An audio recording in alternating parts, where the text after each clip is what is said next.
Hey everybody, this is Hannah from stonehousephoto.com. I'm going to show you a couple different ways that you can do black and white conversions in Lightroom. Lightroom is my completely preferred post-processing editing tool.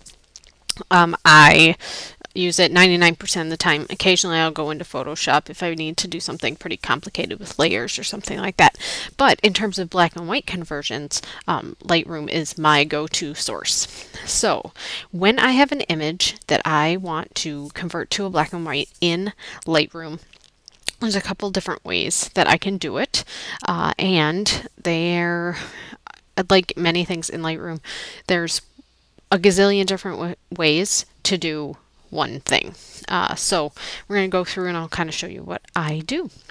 So here we have an image of Stuart, T. Little Dog, Esquire, and you can see that I have been shooting from the ground up, which is my preferred shooting technique with a lot of the smaller dogs. Dogs in general, but definitely smaller breeds. This is me laying on the ground, and this is my 35mm lens, and you can see, if you go into the metadata right here, you can see that was my focal length, shot at f2, 1/64,000th of a second, and ISO 400. So if you are unfamiliar with Lightroom, I'd really start learning about this because this can be a huge teaching tool when you're trying to figure out what you're doing is if you look at your metadata over here. But I digress. So let's go to black and white conversions. So there's two different ways that you can actually transfer these into black and white.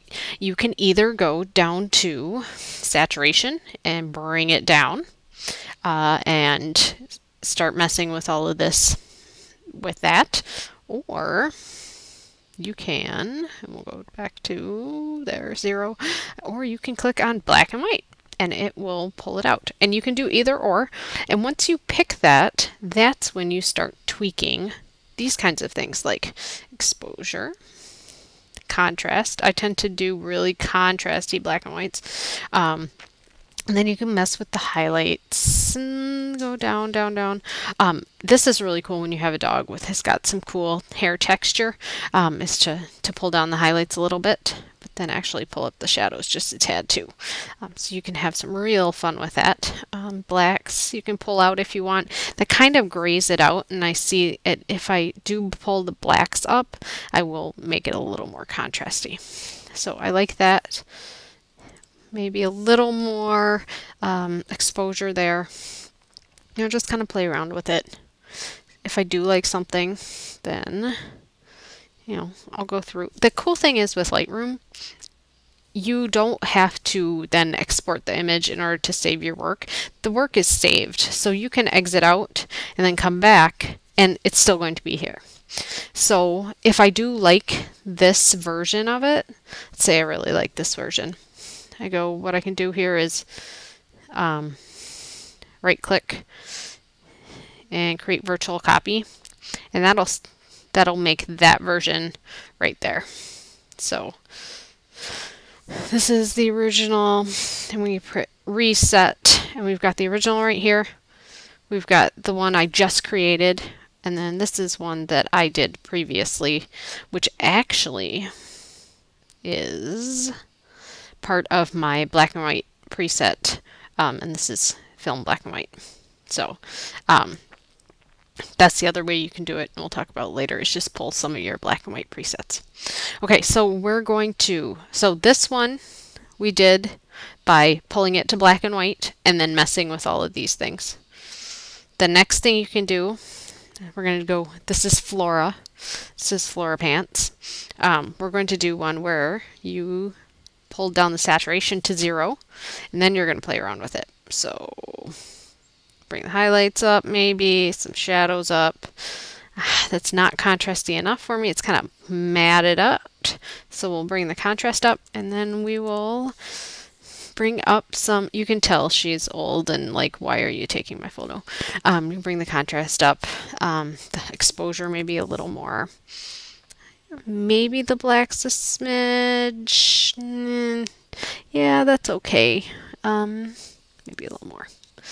So, and then I kind of want to straighten this one out.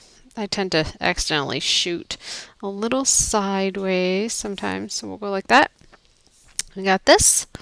So we have this, I have one I like, so I'll go to create virtual copy, and that saves that one for us. I tend to, when I'm doing a bunch of different black and white presets, I'll do a virtual copy for each different type, and then I'll go through and be like, I like this one or I like this one.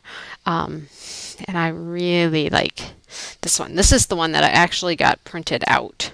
And you can see there's a bunch of different exports that I did with it. But that, let's see. Okay, so this is one rendering of this where I did black and white. This is one black and white rendering where I did, and it was just bringing saturation down.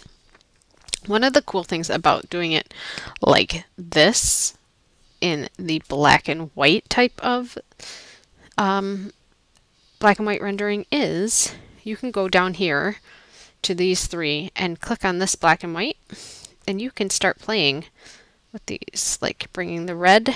See, bring all the red out, brings all the red tones. These are the filters. Bring that out. Yellow, all kinds of different stuff.